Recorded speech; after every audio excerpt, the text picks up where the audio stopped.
Assalamualaikum warahmatullahi ta'ala wabarakatuh. Alhamdulillah. Alhamdulillahilladzi hadana lihadza wa ma kunna linahtadiya laula an hadanallah.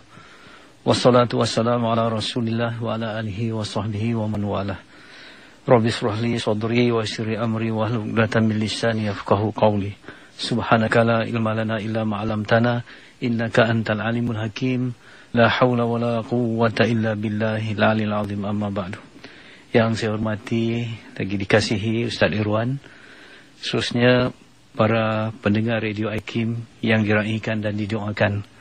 Alhamdulillah, syukur kepada Allah Subhanahu wa taala daripada kesyukuran yang kita lahirkan dari hati. Kerana dengan izin serta limpah kurnianya pada pagi ini kita diberikan kesihatan, insya-Allah pada tubuh badan, dan kita lebih-lebih lagi minta kesihatan pada iman kita, hingga dengan itu kita dapat menjalani kehidupan yang sementara ini sebagai bekal untuk menuju kehidupan yang abadi. Pada peringkat awal ini, marilah kita sentiasa mengingati dan mendoakan semua saudara-saudara kita yang berada di MH370, saudara dan sahabat-sahabat mereka sekali, dan seluruh pejuang Islam di mana jua mereka berada dan juga apa jua yang mereka hadapi. Mudah-mudahan ketabahan jualah yang Allah Subhanahu wa taala titipkan ke dalam hati kita untuk menempuh perjuangan yang sukar demi kebahagiaan dan juga kejayaan yang abadi di hari akhirat nanti. Pada pagi ini saya ingin berkongsi dengan para pendengar tentang bagaimana kita nak membina keyakinan diri. Pada minggu lalu kita dah bincangkan tentang kenapa kita perlu ada keyakinan diri. Sekarang kita lihat sedikit sebanyak yang dikatakan bagaimana kita nak bina keyakinan diri itu. Keyakinan diri itu ialah bagaimana kita menilai diri kita, bagaimana kita melihat diri kita sendiri tentang kelayakan dan kemampuan kita untuk berjaya di dunia dan juga di akhirat. Artinya orang yang mempunyai keyakinan diri ialah orang yang yakin bahawa dia layak untuk meraih hasanah dunia juga dan hasanah akhirat. Cuba kalau kita lihat tentang keyakinan ni Ustaz Irwan sebagai mukadimahnya, dia terbagi pada dua, orang yang yakin ni. Ada setengah orang berpegang kepada lihat dulu baru yakin. Seeing is believing, lihat baru yakin. Ada yang kedua ialah yakin dulu dan dia nak lihat keyakinan dia tu berlaku dalam kehidupan kita. Jadi rupa-rupanya antara dua keyakinan ini, iaitu lihat dulu baru yakin, yakin dulu baru lihat, maka keyakinan yang luar biasa ialah yang kedua, iaitu kita yakin dulu baru kita lihat. Subhanallah, inilah keyakinan, bentuk keyakinan yang diajar oleh ajaran Islam, oleh Allah dan Rasulnya kepada kita. Kita ditarbiyah melalui Al-Quran, melalui Al-Sunnah, supaya kita meyakini akan kehidupan hari akhirat, adanya syurga, adanya pembalasan yang kekal abadi di hari akhirat. Kita belum nampak lagi, tapi atas dasar keyakinan yang kemudian kita namakan itu iman, tauhid, maka kita bekerja di dunia dengan keyakinan bahawa kita akan pergi ke syurga. Akhirnya kita melagang kehidupan kita ini benar-benar mengikut apa yang telah Allah Subhanahu wa taala tentukan, berdasarkan keyakinan kita kepada Allah dan hari akhirat, dan insya-Allah Allahumma rzuqna, nanti kita masuk ke dalam syurga untuk melihat keyakinan yang kita telah lagangkan di dunia ini. Ini keyakinan yang luar biasa.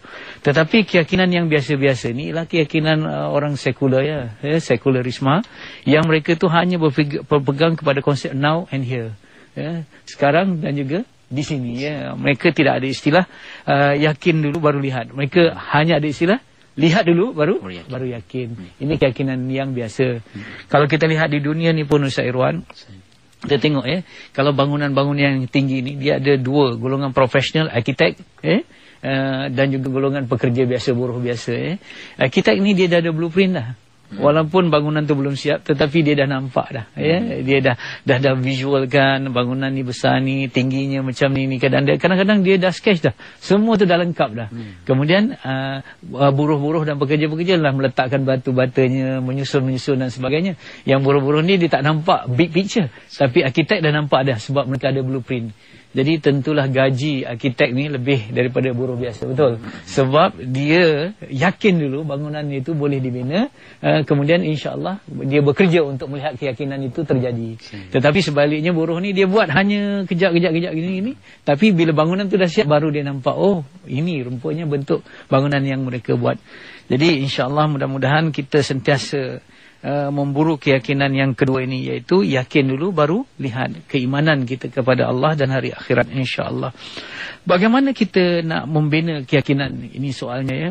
Saya dah katakan dulu bahawa orang yang tidak yakin kepada dirinya, hakikatnya kalau diteliti, ditelurusi dengan mata hati orang ini tidak yakin kepada Allah.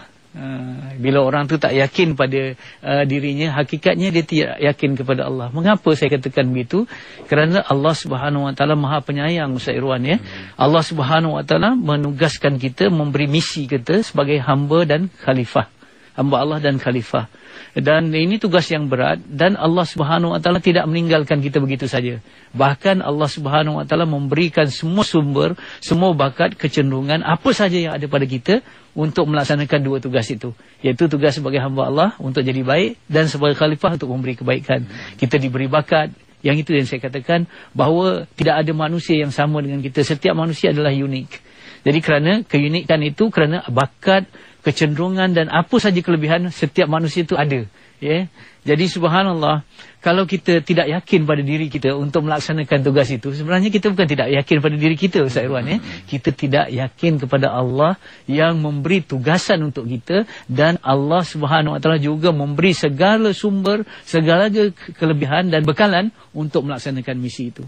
Sebab itu orang yang paling tinggi keyakinan kepada Allah, dialah yang paling tinggi keyakinannya terhadap dirinya sendiri. Di sinilah berbezanya antara keyakinan yang dibina dengan iman dengan keyakinan yang dibina oleh barat ataupun sekular ya. Mereka hanya bergantung kepada kekuatan diri, yakin boleh pada diri. Tetapi Islam tidak begitu. Kebolehan kita, keyakinan kita kepada diri kita ialah bersandarkan ataupun berpaksikan kepada keyakinan kita kepada Allah Subhanahu Wa Taala. Justru dalam hidup kita, kita tak boleh kita kata kita nak bertanding dengan orang lain. Tetapi yang paling penting ialah kita bertanding dengan diri kita sendiri. Sebab itu dalam pengajian psikologi tentang mentakrifkan kejayaan, apa dia kata kejayaan, Ustaz Irwan ya? Kejayaan ialah jarak antara diri kita sekarang, dengan apa yang mampu kita jadi. Jarak diri kita sekarang dengan apa yang sebenarnya mampu kita jadi dengan segala bakat tadi ya. Jadi kalau jarak itu semakin dekat, artinya kita berjaya. Tetapi sekiranya jarak itu jauh, artinya kita gagal. Artinya potensi diri kita terpendam begitu saja, yang tidak dikeluarkan sepenuhnya. Tetapi kalau kita mengoptimumkan potensi diri kita sendiri, akhirnya diri kita sekarang dengan diri kita yang berpotensi tadi sangat rapat dia punya jarak, di situ kejayaan. Tetapi kalau jarak itu luas, artinya kita mensia-siakan bakat, kemampuan dan juga apa saja yang diberikan oleh Allah kepada diri kita. Sebab itu ya, ramai orang gagal, Ustaz Irwan ya.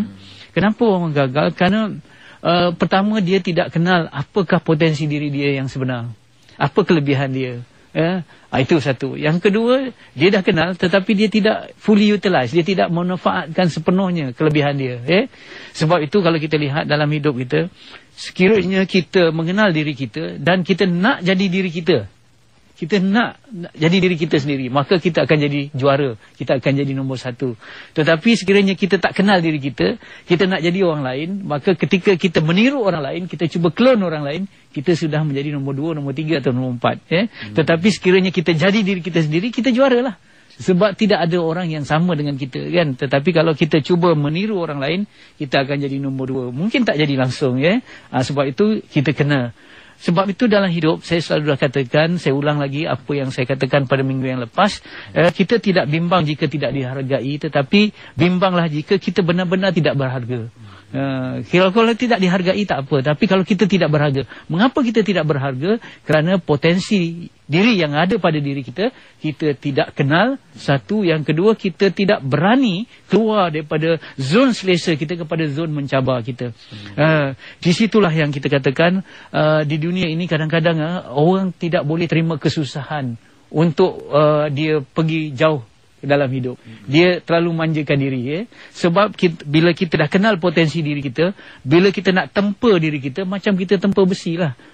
Dia mesti guna dengan heat ataupun dengan haba yang panas, kemudian dia ketuk lagi baru dia jadi bentuk besi itu Jadi begitu juga jiwa manusia, begitu juga manusia setelah dia kenal potensi diri dia, dia kena keluarkan fully utilize, kita memanfaatkan semua, tetapi perlu melalui ujian-ujian dan kesusahan-kesusahan. Dan ini memang menjadi sunatullah, ya, sunatullah. Sebab itu kalau kita kata no pain no gain, kalau kata tak pecah ruyung, mana kan dapat sagunya, kan Ustaz Irwan, ya, begitu.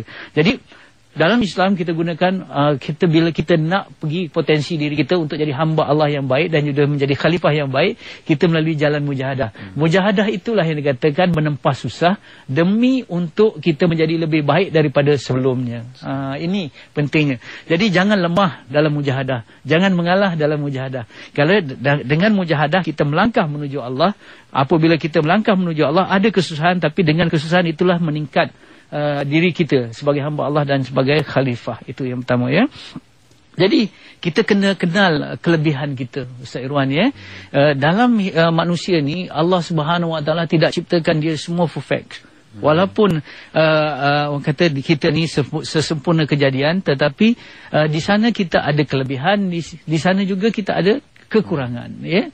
Jadi yang paling penting ialah untuk kita maju ke hadapan dalam hidup ini, Ustaz Irwan, ya, dikatakan kita kena fokus lebih kepada kelebihan kita berbanding nak tackle kekurangan kita.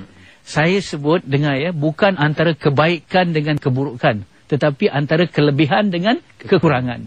Kalau kita bercakap tentang kelebihan dan kekurangan, kita kena manfaatkan kelebihan kita, tetapi kita kalau keburukan, kita kena atasi. Yang itu keburukan itu kejahatan, ya. Tetapi kalau kelebihan dan kekurangan, maka kena fokus kepada kelebihan kita. Jadi Ustaz Irwan, kita semua dan para pendengar tengok kelebihan kita ni apa. Mungkin kelebihan kita misal kata dalam bidang bercakap boleh, tetapi kita dalam bidang bertukang tak boleh. Dalam bidang mengajar kita boleh, tetapi dalam bidang berniaga tak boleh. Jadi kita kena tahu bahawa di mana kelebihan kita, kita fokus kelebihan kita dan kita cuba manfaatkan semaksimumnya kelebihan kita, dan kekurangan itu kita hadapi dengan orang kata ala kadar saja. Ya, cuba jangan kita nak kata susah hati sangat nak tackle kita punya kekurangan, sebab itu bukan line kita, itu bukan jalan kita untuk kita lebih maju dalam kehidupan. Subhanallah, sebab itu kita kena jadi hamba yang bersyukur. Kalau kita lihat syukur itu dari segi root word dia adalah syakara ataupun lebih ataupun lebat, ya. Jadi orang yang bersyukur ialah orang yang tahu kelebihan dia, Jadi apabila dia syukur, dia tahu kelebihan dia ada kelebihan. Pertama, dia rasa kelebihan itu datang daripada Allah, bukan daripada diri dia sendiri. Itu satu.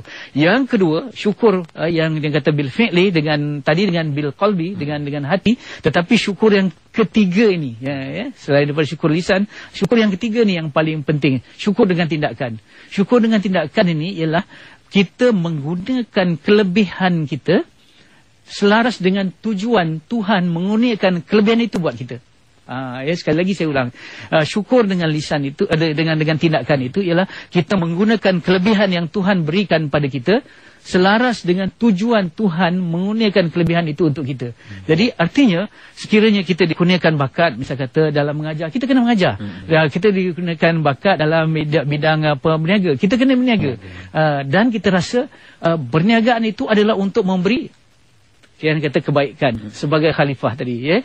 Jadi kita menjadi kata peniaga yang berjiwa khalifah. Kita menjadi jurutera yang berjiwa khalifah. Kita menjadi pengacara yang berjiwa khalifah. Berjiwa khalifah ni ialah untuk memberi manfaat kepada orang lain melalui kelebihan dan bakat yang telah Tuhan berikan kepada kita. Subhanallah, kalau kita menggunakan kelebihan kita yang sedikit, Allah akan tambah. Sebab hukum syukuran ni, law of gratitude orang kata, kita gunakan yang sedikit, kita fully utilize yang sedikit, Allah akan tambah. Yang kata la in syakartum la azidannakum. Kalau kita bersyukur, dalam arti kata bersyukur dengan tindakan tadi kita gunakan, Allah bagi lagi, Allah bagi. Sebab itu bakat kita, peranan kita nanti makin berkembang. InsyaAllah waktu itu kita akan lihat bagaimana kehebatan kita untuk melaksanakan tugas sebagai khalifah. Kita khalifah yang hebat. Tapi pada masa yang sama kita tidak ego, kita tidak takbur sebab kita juga hamba Allah yang tawaduk. Ini. Subhanallah. Yang kedua ialah cara kita nak meningkatkan keyakinan diri ialah kita tiru sejarah-sejarah para rasul dan para nabi. Para rasul dan para nabi ini orang yang mempunyai keyakinan diri yang sangat tinggi. Hasil keyakinan diri mereka kepada Allah. Sebab tu Rasulullah sallallahu alaihi wasallam ketika ditawarkan untuk berhenti berdakwah, Rasulullah kata apa? Kalau matahari diletak tangan kanan, bulan di tangan kiri pun Rasulullah tidak akan. Artinya Rasulullah sangat yakin dengan mission dia. Kerana dia tahu yang ini mission yang diberikan oleh Allah dan Allah akan memenangkan dia untuk menyampaikan. Walaupun pada ketika itu dia lihat berbagai hambatan, tentangan dan juga halangan. Hai. Begitu juga ketika Nabi Musa AS bertemu dengan Firaun. Dia bertemu dengan Firaun walaupun Firaun ada bala tentera, ada tahta, ada kekayaan segalanya. Tetapi Nabi Musa sebagai gembala kambing saja, ya, dia berpegang tongkat saja. Tetapi kenapa dia berani berhadapan dengan Firaun? Kerana dia mempunyai keyakinan diri yang tinggi. Begitu juga Nabi Ibrahim AS ketika bertemu dengan Namrud. Begitu juga Nabi Nuh dengan kaumnya. Begitu juga Rubai' bin Amir ketika dia berdepan dengan Jenderal Parsi, Rustum. Ya, dia kata, aku datang untuk membebaskan manusia daripada kesempitan dunia kepada keluasan akhirat, daripada penghambaan sama manusia untuk menghambakan diri kepada Allah. Artinya walaupun Rustum itu diceritakan dalam sejarah Ustaz Irwan hanya dengan pakaian sederhana saja, dengan orang kata dengan sebilah pedang saja dia datang bertemu dengan Rustum yang dengan tahta, dengan baju besi, dengan singgasana yang hebat, tetapi dia tidak rasa gentar kerana dia ada keyakinan. Keyakinan tu berdasarkan mission yang dia yakin datang daripada Allah Subhanahu Wa Taala. Sebab tu kita rasa kita akan ada kekuatan kalau kita bawa misi daripada Yang Maha Kuat. Kita akan ada orang kata kebijaksanaan kalau kita bawa misi yang datang daripada Allah yang Maha Bijaksana. Sebab tu kalau kita rela diperalatkan untuk jalan Allah, kita akan ada kekuatan. Bukan kerana kekuatan daripada kita, tetapi talian hayat kita tu bersambung dengan iman yang tadi, dengan kepada Allah. Baik, sebab itu keyakinan kepada Allah ni mesti di polish ataupun mesti digilap dengan ibadah-ibadah khusus melalui solat kita. Ini keyakinan orang yang tinggi, keyakinan kepada Allah mesti menjaga solatnya betul-betul. Juga mesti jaga amalan-amalan hati. Amalan-amalan hati ni Ustaz Irwan ya, kita kena jaga sifat-sifat mahmudah dan jangan ada sifat-sifat mazmumah. Kalau ada kita lawan sifat-sifat ini ya dalam hati kita. Kalau kita memang diserang setiap hari dengan rasa riak, rasa ujub, rasa takabur, tetapi jangan biar dia diam dan terpendam. Tetapi kita sebaiknya sedar, kita istighfar. Kita istighfar dan kita sentiasa berdoa. Begitu juga dalam kehidupan kita Ustaz Irwan, untuk membina keyakinan diri, selalu kita sentiasa berdoa dan berzikir kepada Allah. Doa dan zikir ini mesti menjadi tradisi kita ya. Misal kata kalau kita bawa kereta sekarang, bagi mereka yang bawa kereta ternampak, misal kata perkara-perkara yang boleh merangsang kepada dosa, kita kata istighfar ya. Kalau kita timbul kita sedang berfikir tentang nak membela keluarga kita untuk melaksanakan satu tugas, terus kita berdoa kepada Allah. Jadi jangan kita hanya berdoa, jangan kita hanya berzikir di tikar sembahyang, tetapi jadikan doa dan zikir ini sebagai da'bus ataupun yang dikatakan da'bus solihin ini sebagai tradisi saja. Kita sudah jadi budaya pada kita. Doa dan zikir ini sentiasa di mulut kita ya, sebagainya. Sebab tu satu lagi untuk menguatkan jiwa kita ialah kita kena selalu bermusafir. Kerana musafir ini sepotong daripada penderitaan, yang mana apabila kita musafir, di sana jadual hidup kita berubah. Tempat tidur kita berubah, masa makan kita berubah kan Ustaz kan. Jadi dengan perubahan-perubahan itu, kata Hamka, kenapa puasa itu boleh membina diri, kata Dr. Hamka ya. Kerana puasa itu melatih manusia bebas daripada kebiasaan-kebiasaannya. Biasa dia makan, biasa dia gini, biasa. Tetapi puasa rombak segala kebiasaan tu supaya dia bebas daripada kebiasaan. Begitu juga musafir. Musafir artinya kita bebas daripada kebiasaan-kebiasaan kita. Selalunya kita tidur di tempat yang sama, kita makan makanan yang sama, kita jumpa orang yang sama. Tetapi dalam musafir semuanya sudah berubah. Jadi sebab itu musafir itu sepotong daripada penderitaan. Dan musafir itu boleh menyerlahkan true colours, warna sebenar kita. Sebab tu Sayyidina Umar kata, jangan kamu kata orang tu baik sehingga kamu sudah bermusafir dengannya. Kerana waktu musafir kita tidak boleh berlakon-lakon lagi. Rasa marah kita, rasa kecewa kita, minta maaf kalau sebut kedekut pun keluar waktu tu. Asyik kita nak tunggu orang lain belanja je, kita simpan je duit. Kita boleh nampak true colours waktu bermusafir. Jadi musafir adalah cara untuk meningkatkan diri kita. Kemudian saya ingin menyentuh lagi, jangan ada persaingan negatif dengan orang lain. Hidup ini satu perkongsian, hidup ini bukan satu persaingan, perkongsian. Selalu saya kata kita nak complete each other, bukan compete each other. Artinya kita mesti bersaing, tetapi bersaing secara positif. Tetapi kalau bersaing negatif ni macam mana Ustaz Irwan? Hasad dengki. Hasad dengki. Hasad dengki ni kita merasakan kenapa orang itu diberi nikmat. Kenapa orang tu diberi kepandaian? Kenapa harta dia lebih? Kenapa rupa dia cantik berbanding aku? Walaupun hasad dengki ni sifat mazmumah, dia dalam bab apa yang dikata tasawuf, tetapi kalau ditelusuri betul-betul dia asalnya daripada tauhid juga. Seolah-olah kita mempertikaikan cara Allah mengagihkan nikmat kepada hamba-Nya. Betul Ustaz Irwan Kalau kita tengok orang tu, kenapa dia kaya? Kenapa dia rupa dia cantik? Kenapa dia anak-anak dia semua menjadi? Kenapa saya? Bila kenapa tu artinya semua tu datang daripada Allah. Walaupun itu sifat mazmumah, tasawuf ataupun akhlak, tetapi susul galurnya, akarnya ialah tauhid.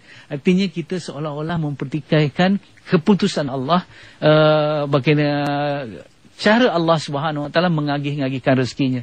Sebab itu di dalam hal ini Ustaz Irwan, saya teringat satu istilah yang kita belajar, bukan hasad tetapi ghibtah. Ghibtah ini ialah kita cemburu dengan nikmat orang yang diberi dua. Satu, orang diberi harta dan harta itu dibelanjakan ke jalan Allah. Kita kena cemburu. Yang kedua, dia diberi ilmu dan ilmu itu diajar untuk kepada masyarakat, untuk memberi manfaat kepada masyarakat. Yang ini kita kena cemburu. Cemburu untuk menteladani dia, bukan untuk menghilangkan nikmat itu daripada dia. Jadi kenapa orang tu ada harta, saya mesti cari harta supaya dapat juga memberi kepada orang lain. Saya mesti cari ilmu untuk memberi juga untuk orang lain. Yang ini dibenarkan.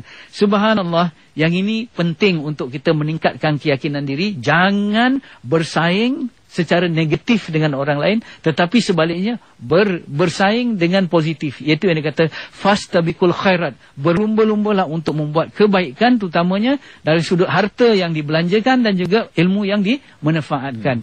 Kemudian cara kita meningkatkan diri lagi ialah kena bersangka baik dengan Allah Subhanahu Wa Taala. Sangka baik kepada Allah Subhanahu Wa Taala ini menimbulkan, Ustaz Irwan, sangka baik terhadap diri kita sendiri. Sebab itu kita kena jangan putus harapan dengan Allah. Orang yang tidak putus harapan dengan Allah, artinya dia tidak akan memutuskan harapannya pada dirinya sendiri. Artinya dalam apa jua keadaan hidup, hidup ini memang diuji lah Ustaz Irwan. Setiap ada masanya seperti roda, kita naik, masa kita turun, masa kita terhenyak, masa kita terhimpit, tersepit dan sebagainya. Ketika kita terhimpit, tersepit, waktu itulah kita kena bersangka baik bahawa akan ada masa cerah. Yang kita dalam surah Alam Nashrah yang kita mesti ada pembukaan selepas ada kesempitan, dan Allah ulang dua kali. Jadi artinya kita mesti sangka baik dengan Allah, dan sangka baik Allah tu akan menyebabkan kita sangka baik kepada diri kita sendiri bahawa kita boleh. Ada setengah orang Ustaz Irwan, kita termasuk diri kita juga, kadang-kadang apabila gagal sekali, gagal dua kali, tiga kali, akhirnya kita kata kita dah tak boleh berjaya lagi. Waktu tu hilang keyakinan diri kita, jadi menjadi trauma dan fobia. Tidak, orang Islam tidak begitu. Selagi bernyawa, selagi dia ada hati dan ada jiwa, insya-Allah hati dan jiwa itu boleh menyebabkan datangnya rahmat dan bantuan daripada Allah, dengan syarat yang Allah tegaskan di dalam hadis kursi, ana inna zanni abdi bi, aku mengikut sangka hamba-Ku. Jadi sangka yang baik, insya-Allah kita akan dapat baik. Sangka kepada Allah yang baik, kita akan dapat baik daripada Allah. Sangka baik pada diri kita sendiri pun, kita insya-Allah akan dapat baik juga pada diri kita sendiri, insya-Allah. Saya rasa itu sebagai satu perkongsian awal yang mana boleh insya-Allah menjadi satu cetusan, appetizer untuk kita berbincang dengan para pendengar, insya-Allah, dengan ilmu yang sedikit ini. Mudah-mudahan kita mengambil ilmu yang banyak dengan perkongsian, insya-Allah. Soalan pertama daripada rakan kita di Facebook, Muhammad Azhari Hani Suraya, katanya, kita selalu lalai dan leka dengan kehidupan. Bagaimana nak yakinkan diri bahawa Allah sentiasa bersama kita, yang yakinkan diri setiap takdir adalah yang terbaik untuk diri kita. Mohon ulasan daripada Ustaz. Ya.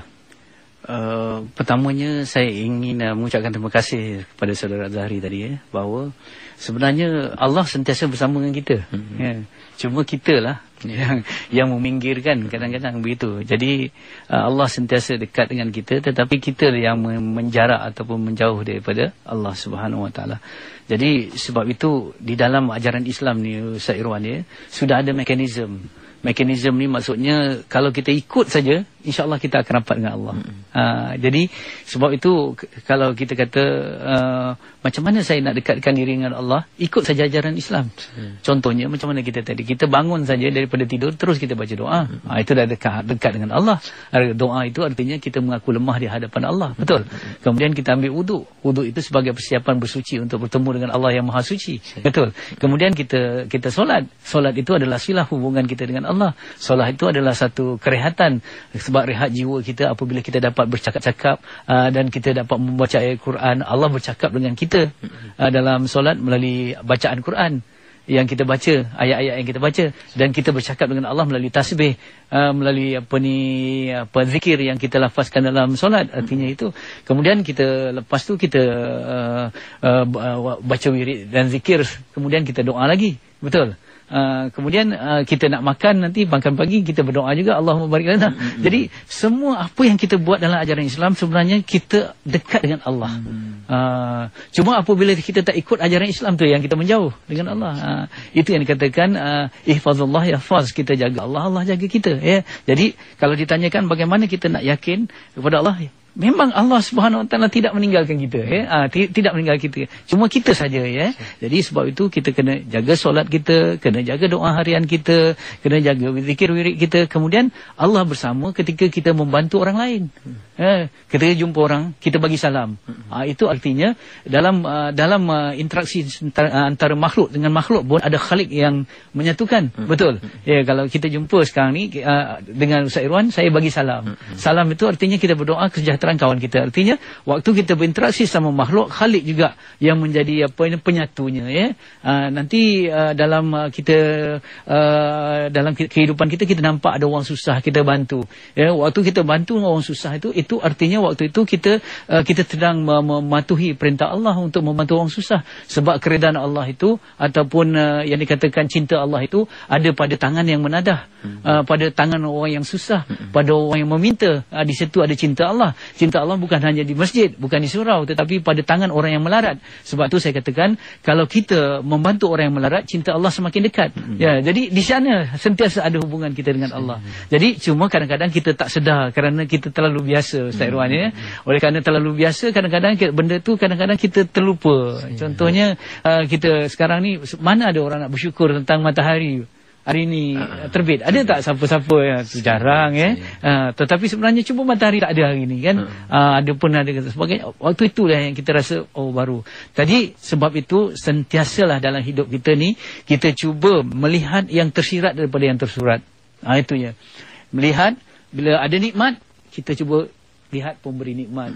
Bila ada ujian, musibah, kita tengok pemberi ujian dan pemberi musibah. Sentiasalah kita merasai kehadiran Allah Subhanahu Wa Taala tu dalam hidup kita dengan kita ada kesedaran. Ini penting untuk kita sentiasa datangkan ke dalam hati kita, Ustaz Irwan, insya-Allah. Insya-Allah. Alhamdulillah. Baik, kita teruskan lagi dan kali ini bersama dengan pemanggil di talian. Silakan bersama-sama kita di talian ketika ini dari Shah Alam, Haji Alias, silakan. Mengenai keyakinan diri kita terhadap Allah Ta'ala ni, Ustaz, ya. Ya, ya. Ada ayat Quran menyatakan, janganlah kamu bunuh anak-anak kamu, sesungguhnya kami yang memberi rezeki. Ya. Tapi daripada sekarang, Ustaz, kita tengok ramai di antara Muhammad Islam yang mati kelaparan, khususnya di Afrika sanalah.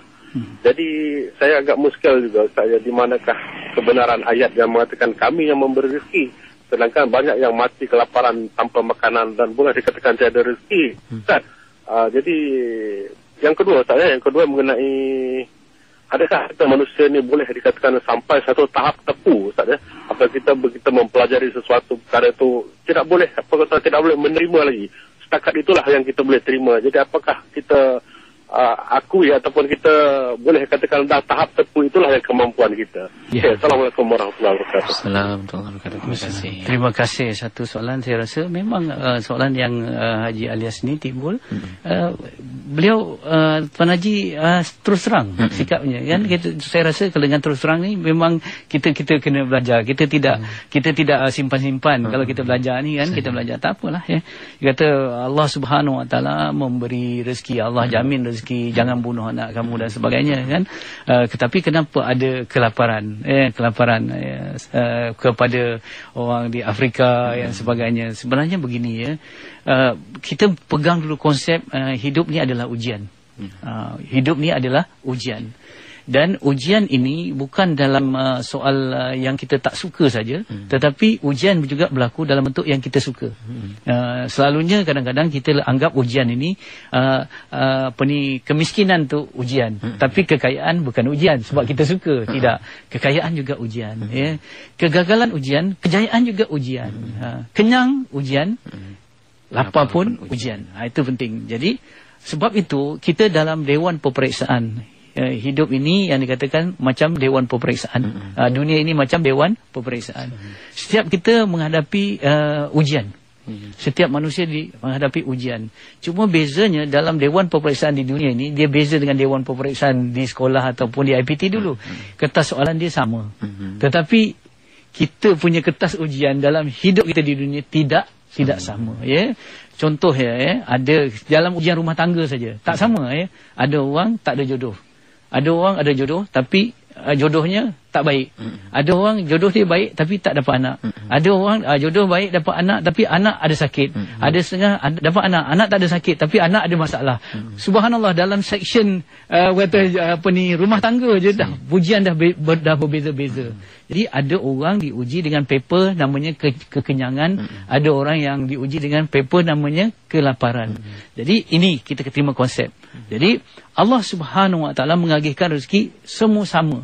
Semua boleh dimanfaatkan oleh semua manusia.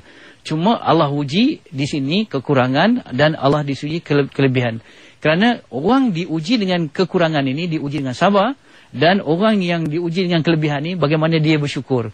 Bersyukur artinya waktu itu bagaimana orang yang bersyukur tadi saya katakan tadi, orang bersyukur itu ialah menggunakan nikmat yang diberikan kepadanya selaras dengan tujuan Tuhan menggunakan nikmat untuk dia. Betul. Jadi artinya ketika Allah uji umat di Afrika, sebenarnya bukan Allah uji di situ. Allah uji yang berada di Malaysia, di Arab Saudi, di mana-mana yang kaya ini, apakah kita boleh menyalurkan bantuan untuk mereka. Dan mereka diuji juga dengan kesabaran, supaya bersabar dengan kelaparan itu. Ini kita kena nampak bahawa Allah tidak zalim. Contoh, kalau saya katakan sekarang ini agihan nikmat ya. Kenapa ada orang yang mati kelaparan? Saya jawab simple aja. Kerana ada orang mati kekenyangan. Betul. Ya, terlalu lebih dia apa yang sepatutnya dia ambil sikit saja dan yang selebihnya dia memberi. Tetapi dia ambil banyak, dia ambil gula banyak, dia ambil kolesterol banyak, daging banyak, dan akhirnya dia timbul penyakit. Penyakit kelebihan makan. Jadi kenapa sepatutnya kelebihan itu diberi untuk bantuan kepada orang yang miskin tadi. Ini Allah agihkan perkara ni. Sebab tu kalau kita baca dalam bab tauhid Ustaz Irwan ya, dia kata Ar-Razzaq. Bila Allah gunakan dia maha memberi rezeki, Allah menggunakan kalimah memberi rezeki dalam Al-Quran menggunakan kami, bukan ana. Kami, bukan aku. Apa maksud kalau ulama tafsir mengatakan kalau Allah menggunakan kami berbanding dengan aku? Aku ini merujuk kepada menerima taubat. Aku menerima taubat, kata Allah. Sebab kalau hamba tu berdosa, dia direct dengan Allah. Tetapi kalau dalam memberi rezeki, Allah kata guna kami, kerana ketika Allah nak menggunakan rezeki kepada seseorang, Allah melalui perantaraan yang lain, seseorang yang lain. Misal kata Allah menurunkan rezeki ke dunia ini melalui misal kata hujan, melalui awan, melalui ini, dan Allah memberi rezeki kepada orang miskin melalui orang kaya. Jadi kalau kita faham konsep itu, kita tidak akan menahan rezeki. Artinya kita akan mengalirkan rezeki yang melalui diri kita kepada orang lain. Ini cabaran dia. Jadi soalnya sekarang, jangan kita lihat soal kelaparan itu, soal Allah tidak memberi secukup makanan kepada orang di Afrika. Tetapi Allah memberi cukup makanan untuk seluruh dunia. Tetapi bagaimana umat yang telah diberi kelebihan membantu umat yang kekurangan. Kerana Allah menguji orang yang mendapat lebih, dan Allah juga menguji orang yang mendapat kurang. Yang kurang dengan sabar, yang lebih dengan syukur. Sebab itu hidup kita ni dalam dunia ni perlu kita lihat secara luas, ya. Hidup kita secara coexistent, hidup secara bersama. Supaya orang kaya menolong orang miskin, orang yang berilmu menolong orang yang jahil, orang yang mempunyai kuasa memimpin orang yang yang di bawah dan sebagainya. Jadi kita diuji. Jadi saya lihat konsep Tuan Haji tadi, saya minta maaf, saya katakan kalau soalan ini saya jawab tidak tepat, tapi saya hanya membuka begitulah, bahawa kita kena melihat daripada konteks yang lain, iaitu Allah menguji, bukan Allah Subhanahu Wa Taala tidak memberi rezeki yang cukup. Maha suci Allah. Allah jadikan hambanya, Allah bagi cukup. Tetapi Allah uji di antara hamba-hamba itu bagaimana nak saling mencukupi antara satu sama lain. Kemudian tepu. Dalam hidup kita tidak boleh tepu dengan benda yang baik. Benda yang baik tak boleh tepu. Tak boleh tepu. Sebab itu katakan ilmu ini satu yang berterusan. Kata hukama, minal mahdi ilal lahdi. Artinya berterusan. Tak ada saya umur dah 60 dah, saya dah tepu dah, saya tak nak belajar. Tak. Kena terus belajar. Soal masuk atau tidak itu soal lain. Soal masuk kita faham atau tidak itu soal lain. Tetapi yang kita fikir ialah soal usaha kita untuk belajar itu kena berterusan. Sebab tu saya katakan bahawa ada dua di dalam diri manusia yang mana kalau diisi dia tidak akan penuh, iaitu akalnya dengan ilmu dan juga nafsunya dengan suatu yang nafsu mana ada batas, mana ada puas. Begitu juga ilmu kita, akal kita sentiasa ada ruang untuk kita ni. Jadi jangan terus tepu, tetapi macam ni dalam hidup kita kadang-kadang ada masa-masa kita tepu. Tepu itu yang dikatakan jemu. Kadang-kadang saya dah katakan bahawa apabila kita diserang oleh penyakit jemu ataupun tepu tadi, itu satu isyarat daripada Allah bagi kita mencipta satu kebaikan yang baru. Contoh, kita belajar kat sini, nampaknya macam dah tepu. Kita pindahlah tempat. Kita pindahlah guru. Kita pindahlah kawan. Ya, artinya. Sebab tu Sayyidina Ali kata apa? Kalau hati itu tidak dihibur, dia akan letih. Jadi carilah hiburan. Jadi hiburan yang mendidik jiwa juga kan. Jadi sebab itu kita ada yang sekarang ni nasyid-nasyid, selawat-selawat yang baik ini. Bila kita dah letih untuk ilmu, kita pergi kepada ini untuk menghiburkan. Yang ini yang sekunder, yang menuntut ilmu tu yang primer. Jadi saya jangan bertukar. Hiburan tu jadi utama, belajar tu jadi yang kedua. Tidak. Belajar itu menjadi utama, hiburan-hiburan yang mendidik jiwa ni yang kedua. Jadi bila kita letih tepu di sini, kita berhibur sekitar. Lepas tu bila dah jiwa kita dah ada hiburan, kita terus lagi menuntut ilmu. Dan menuntut ilmu tu kita terus beramal. Jadi begitulah hidup kita. Jadi kita tak boleh jadikan yang primer tu yang sekunder tu yang jadi primer. Saya takut nanti orang leka dengan hiburan-hiburan tak pergi kepada majlis ilmu. Kita takut begitu. Ya. Baik, kita dapatkan satu lagi pemanggil sebelum kita berakhir rancangan Islam itu Indah bersama Faizal dari Gombak di talian. Silakan. Assalamualaikum Ustaz. Waalaikumsalam. Sebenarnya adakah menjadi satu kesalahan ataupun bila kita beranggapan Allah ni mengikut sangkaan umatnya. Katalah kita beranggapan 2016 saya akan jadi jutawan. Kita visualiskan hidup diri kita dan seolah-olah kita sudah menjadi seorang kaya raya dan jutawan. Allah mengikut sangkaan umatnya, tidak apa bersempatan sebagai salah. Assalamualaikum. Waalaikumsalam warahmatullahi wabarakatuh. Okey. Saya pertama sebelum kita memanjat anak tangga, kita kena fikirkan dulu, kena pastikan dulu anak tangga kita tu bersandar pada bangunan yang betul. Sebelum kita, kadang-kadang kita panjat anak tangga tu, bila sampai ke muncak tiba-tiba kita berada di tempat yang salah.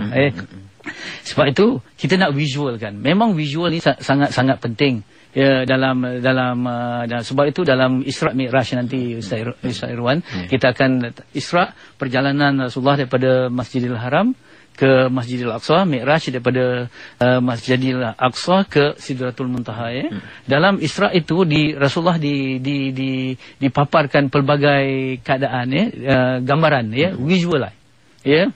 Ada orang yang menuai kemudian tumbuh lagi, ada orang yang pecahkan kepalanya dengan batu, ada orang yang macam-macam divisualkan, sama ada yang positif ataupun yang negatif. Kenapa? Kerana dengan visualization ataupun dengan apa kita gambarkan ini ya, dia akan memberi rangsangan pada jiwa. Ini yang dikata otak kanan kita ni yang penting ya. Sebab tu otak kanan kita ni kuat.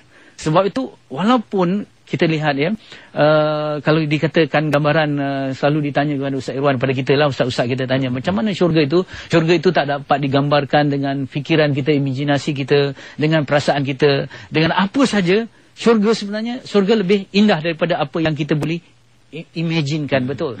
Namun begitu di dalam Al-Quran Allah perincikan juga. Mintah tihala anhar ya, mengalir sungai, dikata wildan, pelayan syurga, bidadari yang bermata jeli, dipan-dipan ataupun katil-katil, kasur-kasur yang datang daripada ni air sungai ara, air sungai madu ya, kemudian buah-buahan lagi makanan yang datang daripada daging-daging burung, digambarkan begitu. Sebab apa? Tadi ya supaya kita yakin dulu dan kita bekerja di dunia dan kita akan melihat keyakinan kita. Jadi itu yang pentingnya. Jadi kita boleh visualkan, tetapi visualkan yang betul. Jadi tadi ya, berbalik kepada tadi, kita visualkan pada 2016 kita jadi jutawan. Jutawan yang macam mana? Soalan dia kan. Selalu sekarang ni nak jadi jutawan kita silap kan? Ada juga satu joke, dia pergi ke Mekah dan minta jadi jutawan. Rupanya jutawan dia dapat duit rupiah je. Jutawan rupiah. Rupanya tak betul. Itu orang kata begitu. Tetapi bagi saya tadi konsep tadi, jutawan yang bertakwa. Mesti kita macam tu, jutawan yang bertakwa. Jadi ini yang dikatakan sangka baik. Sebab baik itu artinya, definisinya baik mengikut Allah dan Rasul dan pengukuran syariat, bukan baik mengikut kita. Sebab itu kita selalu kena sangka baik. Kita sangka baik dengan Allah, sangka baik dengan Allah. Tetapi sangka baik kita, definisinya macam mana? Definisinya, kalau kita kata sangka saya 2016 saya akan jadi jutawan, itu sangka baik. Tapi belum baik lagi di sisi Allah. Sangka baik kita di sisi jutawan yang bertakwa. Kemudian sangka baik kita jangan satu sudut saja. Sangka baik kita kena ada usaha. Sebab usaha ini diperintahkan juga Allah. Sangka baik diperintah Allah, usaha pun diperintah Allah. Contoh kata Rasulullah, mafhumnya ikat untamu dan tawakal. Jadi ikat unta itu usaha, kita kena patuh. Tawakal pun kita kena patuh. Ada orang tawakal, dia tak ikat unta, itu tak bagus. Ataupun ada orang yang hanya ikat unta tapi tak tawakal. Jadi tadi sangka baik kita kena buat, tapi sangka baik yang tepat dengan Allah yang saya katakan, dan juga usaha itu diminta juga, dibertanggungjawab. Sebab wajalna likulli syai'in sababa kan, Allah Subhanahu wa taala nak jadikan satu ada sebab dia, itu sunatullah. Jadi kita kena menempuh sebab. Jadi tak boleh kita tak menempuh sebab kita lihat dalam apa juga Ustaz Irwan ya, Siti Maryam juga diminta untuk anaknya goncangkan pokok tamar itu, baru tamar itu jatuh. Begitu juga Nabi Musa ketika dia menyeberangi laut merah diminta ketuk dengan tongkat, tidak nyeberang aja tak ketuk tongkat. Jadi usaha itu mesti ada. Jadi sangka baik insya-Allah dah betul, tapi usaha itu kena sangka berjaya. Tapi baik itu dalam arti kata yang dikatakan baik itu benar-benar baik lah. Bukan hanya terbuka begitu saja. Jadi jutawan, tapi banyak jutawan yang lalai. Kita nak jutawan yang bertakwa, yang boleh memberi manfaat kepada orang lain, insya-Allah. Insya-Allah. Alhamdulillah, baik. Itu antara lain dapat kita bawakan, dan maaf kalau memanggil ataupun hantar persoalan yang tidak sempat kita bawakan pada kali ini. Insya-Allah pada masa akan datang kita akan kongsikan lagi. Dan di penghujung pertemuan kita mungkin ada baiknya kita dapatkan kesimpulan daripada bagi Ustaz dengan tajuk kita. Silakan Ustaz. Ya, marilah sama-sama kita bermuhasabah, kita membaiki diri kita secara berterusan supaya kuat keyakinan kita kepada Allah. Dan insya-Allah mudah-mudahan apabila kuat keyakinan kita kepada Allah, kita akan juga dapat meningkatkan keyakinan kepada diri kita. Caranya ialah apabila kita berdosa, marilah kita cepat-cepat segerakan taubat dan istighfar. Ketika kita melakukan kebaikan, lupakan kebaikan itu daripada kita. Sebaliknya kita bersyukur dengan insya-Allah kita bertasbih memuji kepada Allah bahawa kebaikan itu hakikatnya juga adalah isyarat ataupun hidayah daripada Allah. Jadi jangan kita lihat semata-mata kebaikan itu datang daripada kita, ya. Sebab itu secara beradabnya kebaikan itu datang daripada Allah, dan kesalahan dan kesilapan itu juga daripada diri kita sendiri, dan kita beristighfar dan bertaubat kepada Allah. Dan insya-Allah dengan itu kita akan dapat ketenangan pada hati kita. Walaupun ketenangan itu ketenangan yang kita katakan yang kita cari-cari itu sentiasa akan diuji, tetapi insya-Allah kita akan tetap tenang dalam gelombang, ya, insya-Allah.